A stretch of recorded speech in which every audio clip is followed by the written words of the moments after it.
আমরা সব বন্ধু একসাথে ঘুরি, এর মধ্যে একজন বন্ধু আছে যে শুধুমাত্র বিবাহিত নারীদেরকে টার্গেট করে মায়া জালে আটকানোর জন্য। এই ক্ষেত্রে আমরা তাকে কিভাবে ফেরত আনতে পারি?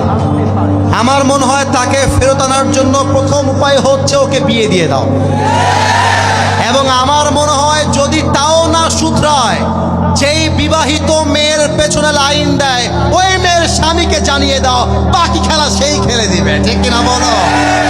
এবং আসলে কি বলবো, আজকালকার অনেক ছেলে পেলে স্কুল কলেজের সামনে, বিশেষ করে উইমেন কলেজ যেগুলো আছে, মহিলা কলেজ, এগুলোর সামনে বাইক নিয়ে সাইকেল নিয়ে দাঁড়িয়ে থাকে লাইন মারার জন্য।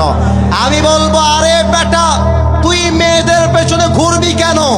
তুই তোর জীবনে এত বড় হবি, এরকম কয়েক লাখ মেয়ে তোকে বিয়ের জন্য লাইন ধরে দাঁড়িয়ে যাবে। ইভেন এখানে অনেক যুবক আছে যারা ছেঁকা খেয়ে বেকা হয়ে গেছে।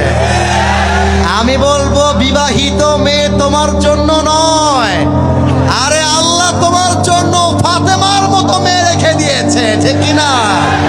অতএব ওই সব লাইন ঘাট বাদ দিয়ে আব্বা আম্মার হাতে পায়ে ধরো। একবার যদি আব্বা বুঝে যায় ফের তো শাদি মুবারক হো জায়েগা।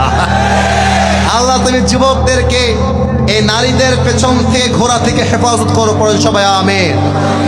হুজুর, বিয়ের উপযুক্ত বয়স হয়েছে কিন্তু বাবা মাকে বিয়ের কথা বলতে পারছি না, এই বিষয়ে একটু কথা বলবেন যেন বাবা মা বুঝতে পারে। আমি আমার আব্বা জানদের পায়ে হাত রাখবো। শীতকালে যুবকদের কম্বল দিয়ে শীত দূর হবে না, ল্যাপ দিয়ে শীত দূর হবে না। আরে যুবকদের শীত দূর করতে ঘরে ঘরে বইয়ের দরকার। আমি আমার পাবনার মাহফিলে বলেছিলাম, এবারের সংগ্রাম বিয়ের সংগ্রাম, এবারের সংগ্রাম চরিত্র রক্ষার সংগ্রাম, এবারের সংগ্রাম গার্লফ্রেন্ডকে বাদ দিয়ে বউ ধরার সংগ্রাম। আল্লাহ তুমি যুবকদেরকে দিনদার সুন্দরী বউ দিয়ে দাও। জামিন কয় না ওই শালা বউ পাবে না।